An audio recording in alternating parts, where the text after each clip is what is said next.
શ્રી કૃષ્ણ. જય શ્રી કૃષ્ણ. કેમ છો બધા? જય હેલો મારી યુટ્યુબ ફેમિલી, જય શ્રી કૃષ્ણ, ગુડ આફ્ટરનૂન. કેમ છો બધા? આઈ હોપ બધા મજામાં જશો and welcome back to our new vlog. તો આજનો આપણો નવો વ્લોગ અત્યારે ચાલુ કરીએ. તો વાણી તો પહેલાં નાહી ધોઈને ફ્રેશ થઈ ગઈ છે. કેમ વાણી? તો અત્યારે લેટ, અત્યારે કેટલા વાગ્યા? 11:30 થવા આવ્યા છે. શાયદ તમને અહીંયા દેખાતું હશે ઉપરથી, જો હે ને, ઊંધું દેખાય, 3 દેખાય, પણ 11:30 થવા આવ્યા છે. અને વાણી અત્યારે નાહી ધોઈને તૈયાર થઈ છે, કેમ કે હમણાં એના અઠવાડિયાનું વેકેશન છે ને, તો વાણી ઉઠે છે 10, 10:30 ને 11 વાગે, નક્કી નથી કા વાણી, 3 દિવસથી. અને હમણાં તો બહાર પણ બહુ જવાનું થાય વાણીને, રાતે 12 વાગ્યા સુધી જાગે હે ને. એક દિવસ બેસવા ગયા હતા ત્યારે એટલા ટાઈમે જ આવ્યા હતા, 12 વાગ્યા. આજે પણ 11:15 જેવું થઈ ગયું, તો 12 જેવું સૂતા હતા, 12:30. એટલે પછી સવારે સૂતી રહી, વેકેશન છે એટલે વાંધો નથી. પછી રોજે વહેલું ઉઠવું જોઈએ, કેમ કે અત્યારે તો ભણવા જવાનું હોય ને પછી એટલે. અને આજે શું છે હે? પપ્પાનો બર્થડે. હા, તો આજે કૃપાલનો બર્થડે છે. તો એના માટે તો બર્થડે સ્પેશિયલ જ હોય છે, કેમ કે દર વખતે અમારે પોપટ માટે અમે ડુંડા લેતા હોઈએ છીએ. એ અત્યારે આ ટાઈમે જ લેવાના હોય છે. તો ક્યારેક જ એવું છે કે એણે બર્થડે એમ કે ઘરે રહીને કર્યો હોય છે સેલિબ્રેટ. બાકી અત્યારમાં તો પોપટના ડુંડા એટલે કે કામે જ લાગી ગયા હોય. અને એક એ સારું જ કાર્ય છે કે બર્થડેના દિવસે આપણે કરીએ કે ના કરીએ, પણ આ તો આપણે સારું કાર્ય થઈ જ જાય છે, કેમ કે અમારે પોપટને અમે જે ડુંડા ખવડાવીએ ચોમાસાના 4 મહિના, તો આ ટાઈમે લેવા જવાના હોય છે. તો એ લેવા ગયા છે. અત્યારે સવારના નીકળી ગયા છે, શાયદ બપોરે 2 વાગે 2:30 વાગે ગયા, ક્યારેક આવી જાય. અને મેં વાત તો નથી કરી, પણ જોઈએ છીએ એને ખબર તો હોય જ કે મારે બ્લોગમાં બતાવવું હોય, કારણ કે ત્યાં આપણે સાથે તો જઈ ન શકીએ, એટલા માટે. તો જો એ વિડીયો લઈ આવશે તો હું તમારી જોડે શેર કરીશ. અને અમે કેટલા ડુંડા લીધા છે, ક્યાંથી લીધા છે, કેવા લીધા છે, એ બધું જ તમને બ્લોગની અંદર આજે બતાવવાની છું. કેટલા ના લીધા છે એ પણ કહેવાની છું, કેમ કે અમે દર વર્ષે પોપટને ખવડાવીએ છીએ, જેમાં કોઈ અમે ફંડ ફાળો લેતા નથી કોઈનો. અમારા ઘરના જે પોતાના ખેતીવાડીના પૈસા આવે છે એ, અને બાકી ઘટે તો અમે લોકો અમારા ધંધામાંથી એમાં એડ કરી અને દર વર્ષે લેતા હોઈએ છીએ. અને 4 મહિના પોપટને અમે ડુંડા ખવડાવીએ, કેમ કે એને કંઈ આખું ચોમાસાની અંદર કંઈ જ ખાવા મળતું નથી, એટલા માટે. એટલે તમે મારા આગળના વિડીયો તો જોતા જઈશો, અને ન જોતા હો તો તમે જોઈ લેજો. હું તમને આગળ પણ મારા બ્લોગની અંદર બતાવવાની જ છું. પોપટ આવવાના ચાલુ થઈ જશે એટલે વરસાદ આવશે ત્યારથી ચાલુ થઈ જશે. તો ચાલો, અત્યારે રસોઈનો ટાઈમ છે, તો પહેલાં રસોઈ બનાવી લઈએ. અને વાણી કંઈક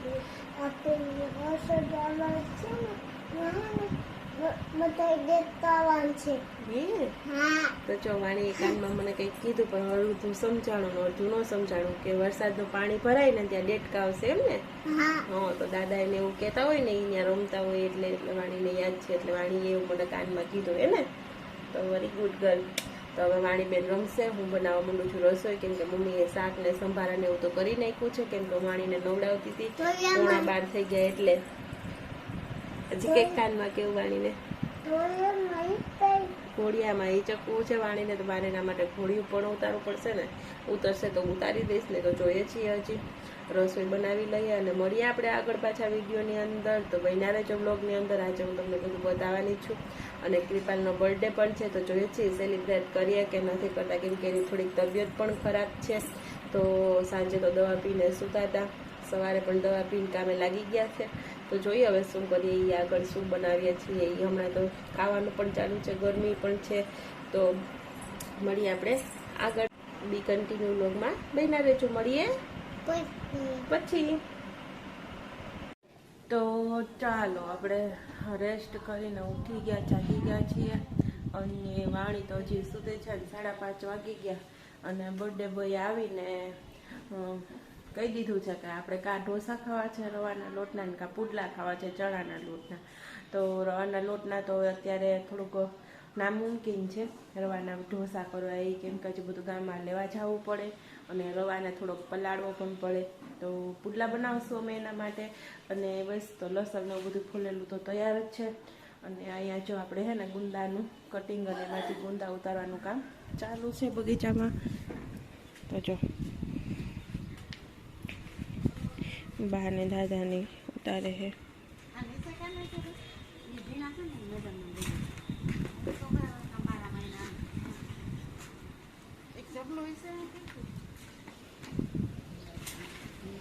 તો જો અહીંયા ગુંદાનું ઉતારવાનું કામ ચાલુ છે અને મોટા મોટા ગુંદાને અમે કરશું પાણીવાળા એટલે કે બોરિયા ગુંદા અને નાના નાના સંભાળવામાં.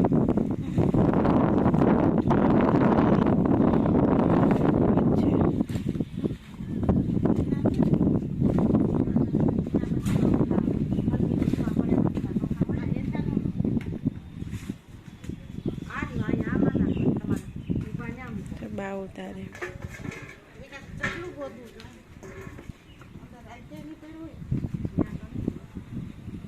આપણે ગુંદો સરસ મસ્ત મોટો કોરાઈ ગયો લીલો એકદમ, પછી એનું કટિંગ કરીએ ને તો પાછા એમાં આવે પાછો મસ્ત કોરાય, એટલે એનું જો કટિંગ કરે છે દાદા અને ગુંદા ભેગા કરીએ. છે ને મમ્મી નીચે ગયા હતા ચા પાણી આપવા માટે, તો મમ્મી પણ ત્યાં ગયા છે મદદ કરવા માટે. મારા વાણી ઉપર સૂતી છે એટલે હું અહીંયા ઉપર છું, એનું ધ્યાન રાખું જાગે એટલા માટે. તો ચાલો આપણે ડુંડાની વાત કરતા હતા. તો ડુંડામાં તો છે ને કૃપાલને શું કર્યું ખબર નથી, સાંજે આવે પછી આપણે એને મળીએ અને જાણીએ એની પાસેથી, કેમ કે ડુંડા આવ્યા નથી, નહીં તો ગાડી આવી જાય એટલા માટે. તો જોઈએ છે હવે આગળ શું થાય છે એ, તો મળીએ આપણે થોડી વાર પછી. હાય, જય શ્રી કૃષ્ણ. તો મમ્મી શું કરે છો અત્યારે? પુડલાની તૈયારી. શું શું ખાંડો છો? તીખા પુડલા બનાવવા માટે ને. જો તો આમાં છે ને લસણ ને સૂકી ચટણી, નિમક ને ધાણા ભાજી એટલું નાખીને બનાવે.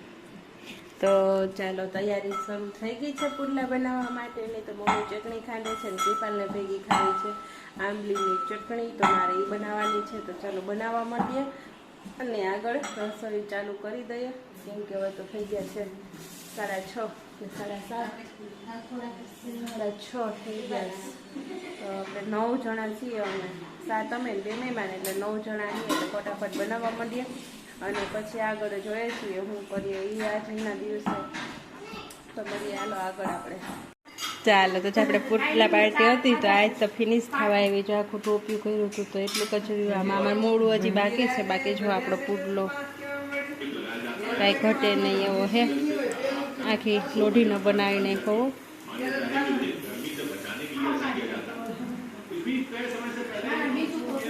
તો આને આપણે ઉઠલાવવાનું છે તો ઉઠલાવી લઈએ.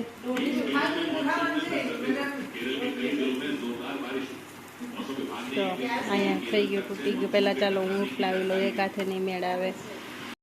તો જો મસ્ત આપણો પુડલો આખે આખો ઉથલી ગયો ને અહીંયા જો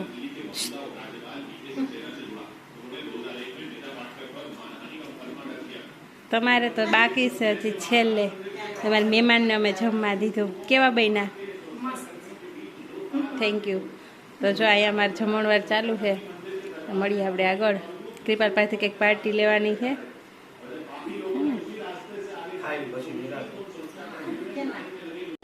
હાય, શું કરવા આવી? ડોલો ખાવા? તો જો ગોપી બેન ને કૃપાલ આમ ગોલો ખાવા આવ્યા, પણ હજી વેઇટિંગમાં બેઠા છે, કેમ કે ઘણા બધા અહીંયા છે ખાવાવાળા.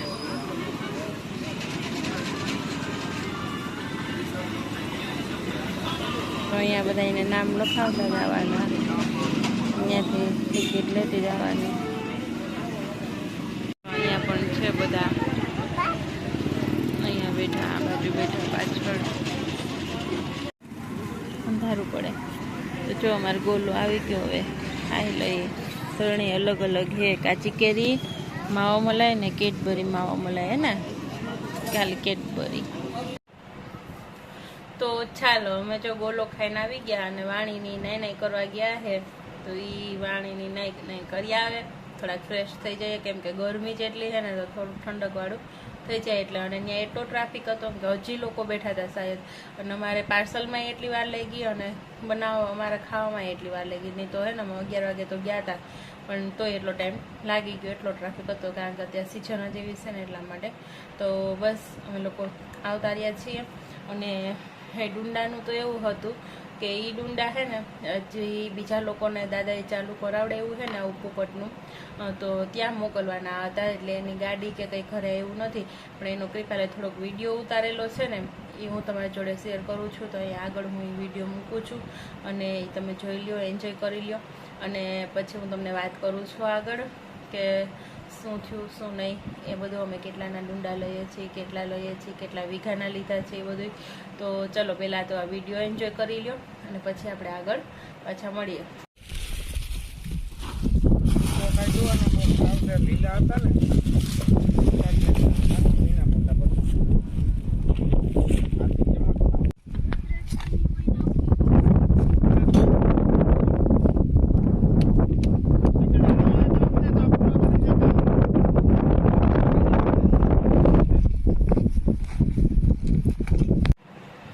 તો આજે કૃપાલનો બર્થડે હતો તો અમે સેલિબ્રેટ કર્યો. તમે જોયું અમે લોકોએ પુડલા બનાવ્યા હતા, પણ કેક કટિંગ કરી નથી.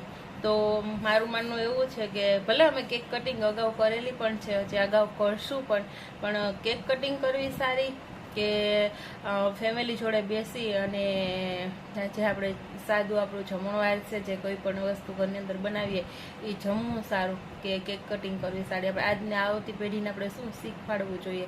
તો અમે તો વાણી માટે લઈ આવતા હોઈએ, વરસમાં એક જ વાર આવે, હજી નાની છે એટલે. પણ આ ધીમે ધીમે જેમ જેમ આગળ જાશું એમ વાણીને કેક નહીં પણ પરિવાર જોડે, ફેમિલી જોડે અને અથવા તો અમુક જરૂરિયાતમંદ લોકો જોડે આપણે એને કઈ રીતે બર્થડે સેલિબ્રેટ કરવો એવું બધું શીખવાડવાના છીએ. પણ હજી 2 વર્ષ નાની છે તો એને થોડીક ઈચ્છા હોય તો એ પ્રમાણે સેલિબ્રેટ કરીએ. પણ આગળ જતાં મારી ઈચ્છા એવી છે કે અને એવું શીખવાડીએ કે કેક નહીં પણ જે લોકો જરૂરિયાતમંદ છે એને આપણે ઉપયોગી થવું જોઈએ અને ફેમિલી જોડે ટાઈમ સ્પેન્ડ કરવો જોઈએ. કેમ કે અત્યારે કોઈની પાસે એવો ટાઈમ હોતો નથી એટલા માટે. તો તમારું શું કહેવું છે એ જરૂરથી કોમેન્ટમાં કહેજો. અને બસ તો ડુંડામાં તો એવું છે કે અમે લોકોએ આખે આખું એનું ખેતર હતું 5-6 વીઘાનું, એ આખે આખું ખેતર જ રાખી લીધું હતું. અને એ કંઈક હવે જે અત્યારે બાજરાનો ભાવ હાલતો હોય એ પ્રમાણે હોય તો 80-85 હજાર, લાખ, 1.5 લાખ એવી રીતના જે પ્રમાણે બાજરાનો ભાવ હોય એ પ્રમાણે આખા ખેતરનો જ અમે વહીવટ કરી નાખતા હોય દાદાને એ. તો એવી રીતના અમે લીધું છે. અને આ વખતે ખેરસરા ઘેડ જે અહીંયા આપણે કેશોદથી થોડુંક દૂર થાય પણ ઓમ નજીક થાય તો ત્યાંથી લીધા છે. જે લોકો વ્યવસ્થિત ઓર્ગેનિક ખેતી કરતા હોય એની આગળથી અમે વધારે પ્રમાણમાં લેવાનું ઈચ્છા રાખીએ. કેમ કે પક્ષીને ખવડાવવું તો એને પણ આપણી જેમ સારું જ ખવડાવવું, ખરાબ કે નબળું નહીં ખવડાવવાનું. તો અત્યારે છે ને આ જે વરસાદની હજી આવવાની વાર છે પણ એ સિઝન શરૂ થઈ ગઈ છે તો અત્યારે તડકો હોય ને તો એકદમ વ્યવસ્થિત તડકામાં સૂકવી અને પછી જ એને આપણે ભરીએ છીએ. જો થોડો ઘણો પણ લીલો રહી જાય ને તેમાં વાયસ આવી જાય છે, સ્મેલ આવી જાય બાટની ને એવી. તો પક્ષી આપણે એવું ન ખાય તો પક્ષી એવું ન ખાતા હોય તો પક્ષીને એવું ન ખવડાવવું જોઈએ. એટલા માટે તો અમે એવી રીતના છે ને સુકવણી 2 વાર કરી અને પછી જ બાજરાને ભરીએ છીએ. ઘરે આવીને પણ જો જરૂર પડે તો અમે 1-2 દિવસ એને સુકવણી કરીએ છીએ. તો મેં ખીરસરાથી લીધેલો છે અને કંઈક 85-90 હજારની આસપાસ કે લાખ જેટલું થઈ જતું હોય છે આસપાસ બધું કરી લઈએ હતા. કેમ કે એને દાણા પણ નાખીએ છીએ, બાજરો એક પૂરો ન પડે ને એટલા માટે. તો એ બધું લઈને 1 લાખ-1.5 લાખનો ને એવો ખર્ચો થઈ જતો હોય. દર વર્ષે મોંઘવારી પ્રમાણે અલગ અલગ રીતે થતો હોય છે. તો એ બધું કોઈના પાસેથી અમે લેતા નથી અને અમારા જ પૈસાનો અમે લઈને ખવડાવતા હોઈએ એને. તો બસ એવી રીતના છે. તો ચાલો આજનો વ્લોગને અહીંયા પૂરો કરીએ આપણે. તો કેવો રહ્યો આજનો વ્લોગ એ પણ જરૂરથી કહેજો અને લાઇક, શેર અને કમેન્ટ કરવાનું ભૂલતા નહીં. ચેનલમાં નવા છો તો ચેનલને સબસ્ક્રાઈબ કરજો અને મળી આવતા વ્લોગમાં. તો ત્યાં સુધી બધાને બાય બાય, ગુડ નાઇટ, જય Shri Krishna, take care and thank you for watching. તો મળીએ પછી, બાય.